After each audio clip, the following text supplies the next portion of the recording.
Dia, tudo bem? Bom, a minha intenção era fazer uma timelapse semelhante a essa que está passando. Infelizmente eu não tive a capacidade, né? Só no meio do projeto que eu soube que para ter esse grau de qualidade eu precisava tirar fotos sempre da manhã e da noite. Sem falar que essa timelapse representa 50 horas de jogo, que são entre 6 e 7 anos, enquanto a minha jogabilidade só representa 12 horas, então, bom, eu não conseguiria chegar nesse grau de conteúdo.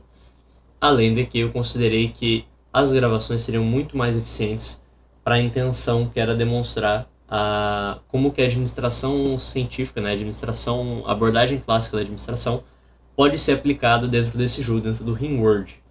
Então, se perguntando o que é RimWorld, né? Bom, RimWorld é um jogo de simulação e estratégia em tempo real. Ele foi desenvolvido pela Ludion Studios e lançado oficialmente em 2018. Hoje em dia, ele atrai os jogadores, né, principalmente pela sua capacidade de sempre ser inovador, sua rejogabilidade, em que em cada colônia que você decide administrar, você vai passar por novas histórias, por novos desafios. E, para falar a verdade, eu tenho mais de 500 horas e ainda me aparecem coisas que eu nunca tinha visto. Sem falar da grande capacidade de mods da comunidade, em que alguns são usados por esse trabalho, né? Alguns, muitos, por sinal. Bom, e aí a intenção é demonstrar que as maneiras de organizar uma organização podem ser aplicadas em qualquer coisa. E para isso eu utilizei o próprio RimWorld.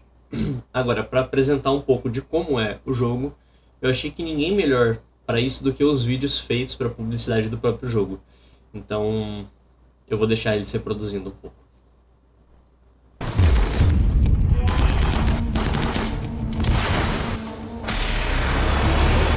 The steel demons have learned to build, but the crown sent guardsmen at my call, and my royal psychic powers saved us. Now, the High Stellarch himself is coming to visit, to enjoy our hospitality, benefit from our protection, and deliver us to the stars.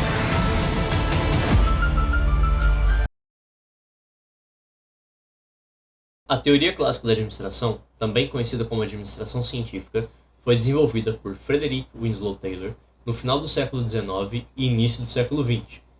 Essa teoria marcou um ponto de inflexão na maneira como o trabalhador e as organizações eram compreendidas, trazendo uma abordagem sistemática e científica para a gestão.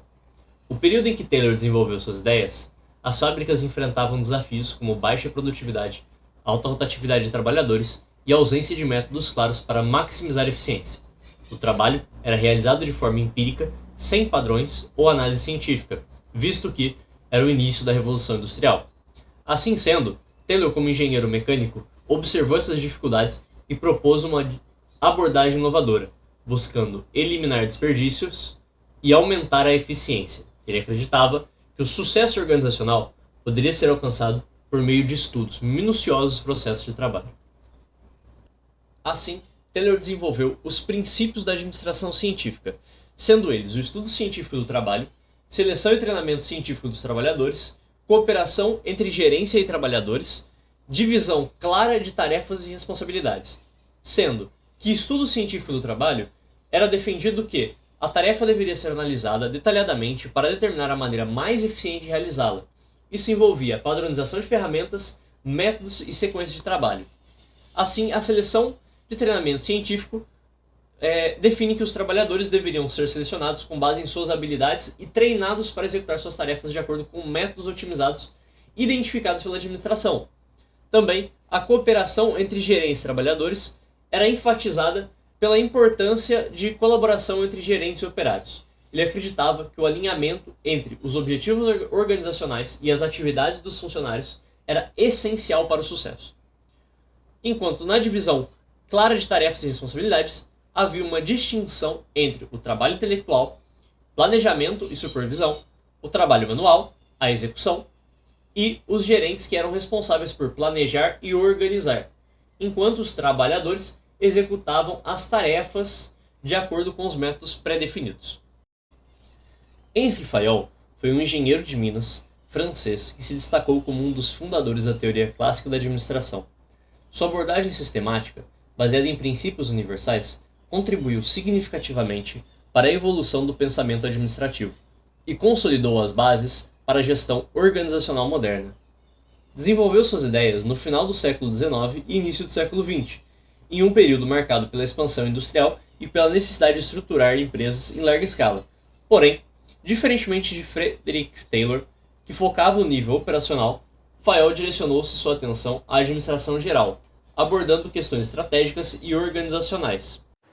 Os 14 princípios gerais da administração são diretrizes fundamentais para a gestão eficaz de organizações e ainda são amplamente estudados na administração moderna. Em primeiro, divisão do trabalho.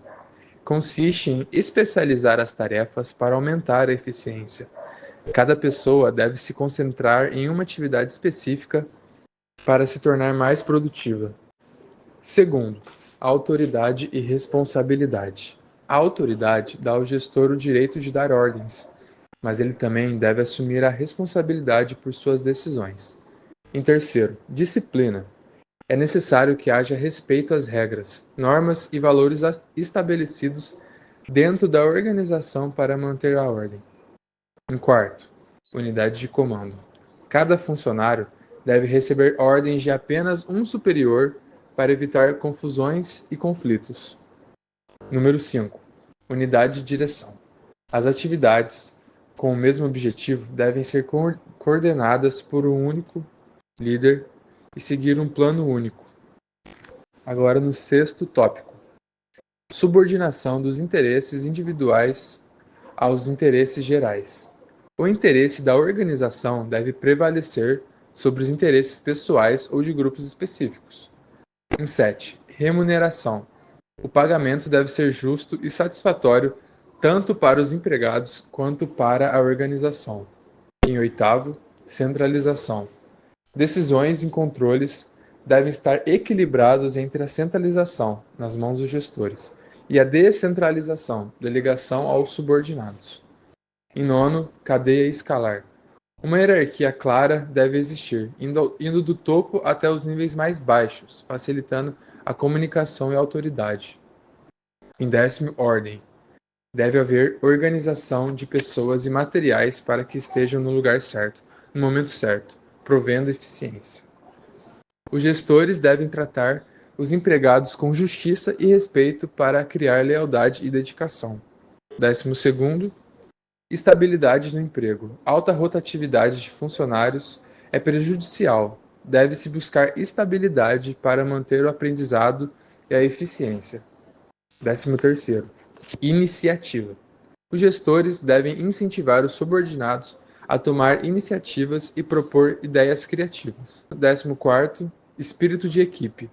Promover o trabalho em equipe e a união entre os membros da organização para alcançar os objetivos comuns.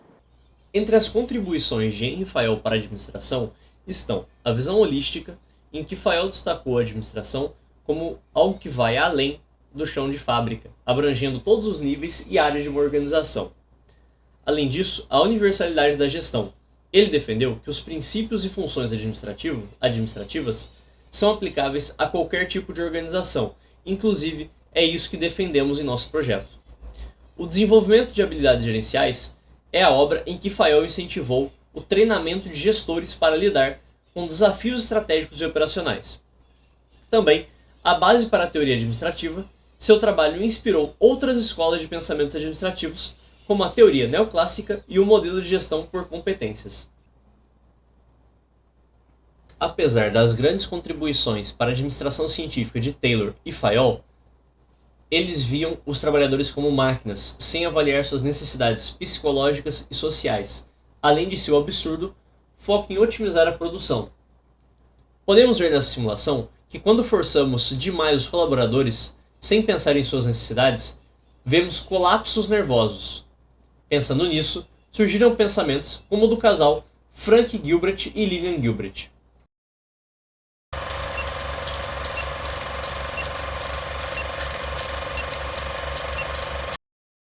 momento da apresentação, iremos começar a demonstrar uma simulação diferente da primeira.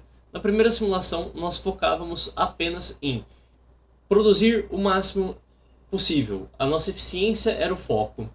Diferente da primeira simulação, em que a eficiência era o foco e ignorávamos o bem-estar dos nossos colaboradores, nessa nova organização, nessa nova simulação de organização, nós iremos focar também no bem-estar deles. Assim, pensando que eles necessitam olhar o ambiente e falar: nossa, como eu estou em um ambiente bonito, se divertir. Então, nós começaremos a separar as necessidades psicológicas e sociais deles cada vez mais, seguindo as ideias de Frank Gilbreth e Lillian Gilbreth. Inicialmente, o Bruno vai falar sobre as funções administrativas, que seriam planejar, organizar, comandar, coordenar e controlar. Conceitos centrais. Planejar. A primeira função administrativa é estabelecer objetivos e definir os caminhos para alcançá-los. Planejar envolve analisar o ambiente interno e externo. Organizar. A organização está relacionada à estruturação dos recursos disponíveis, humanos, financeiros, tecnológicos e materiais, para executar os planos definidos. Consiste em divisão de tarefas, designação de responsabilidades, definição da hierarquia dos fluxos de comunicação. O objetivo é garantir que os recursos estejam alinhados e preparados para o alcance das metas. Comandar. Essa função envolve liderar e motivar as pessoas na execução das atividades. O comando é o aspecto humano da administração e abrange orientar e supervisionar os colaboradores, estimular o trabalho em equipe, resolver conflitos e tomar decisões. Um bom líder inspira confiança e mantém os membros da equipe focados nos objetivos organizacionais. Coordenar. A coordenação refere-se à integração e sincronização das atividades para evitar duplicidade, desperdícios e desentendimentos. Ela assegura harmonia entre os setores e departamentos, alinhamento entre os objetivos gerais e específicos, fluxos eficientes de comunicação e processos. Controlar. Por fim, o controle é o processo de monitoramento e avaliação das atividades realizadas em relação aos objetivos e padrões estabelecidos. Inclui medir o desempenho, identificar desvios e corrigir problemas, garantir a conformidade com os planos e políticas. O controle permite ajustes e melhorias contínuas, mantendo a organização no rumo certo. Eu gostaria também de apresentar para vocês o gráfico de Gantt. O gráfico de Gantt, ele é uma ferramenta de gerenciamento de projetos. Nós utilizamos dele, pois eu nunca tinha feito um projeto dentro de um jogo. Então, eu senti que eu precisava de alguma orientação. E dentro da nossa pesquisa, eu encontrei o gráfico de Gantt e tentei usá-lo. Eu pedi para que o ChatGPT me ajudasse na criação, já que eu nunca havia criado um gráfico de Gantt, já que eu não conhecia ele, né? Então, para tal, nós nos orientamos do seguinte: infelizmente, não chegamos à parte de criação de defesa e recrutamento de novos colonos. Entretanto, nós conseguimos concluir com sucesso, durante o primeiro ano, a construção de abrigos e estabelecimentos de produção de alimento. Como vocês podem ver, a nossa produção de alimento, ela fica logo acima do logo abaixo da nossa geladeira. A geladeira fica à direita da nossa cozinha. A nossa cozinha fica logo acima da nossa sala de jantar. E a nossa sala de jantar fica à direita dos quartos. Para que isso serve? Para que fique mais fácil o transporte e a movimentação entre os colaboradores dentro da organização. E o gráfico de Gantt, ele nos ajuda, pois ele nos define o tempo certo para conseguirmos planejar e executar alguma ação. Então a nossa construção dos abrigos ficou muito funcional, pois ele nos ajudou a ter o tempo certo para nos organizar, nos planejar, montarmos o nosso arquétipo, né? Como seria a nossa base, para conseguirmos executar e conseguirmos viver por muito tempo, né? Esse padrão de criação do gráfico de Gantt que vocês estão vendo, ele é uma regra. Na linha horizontal sempre vai ficar as datas, o período, o tempo, né? E as tarefas sempre ficarão nessa linha vertical, certo?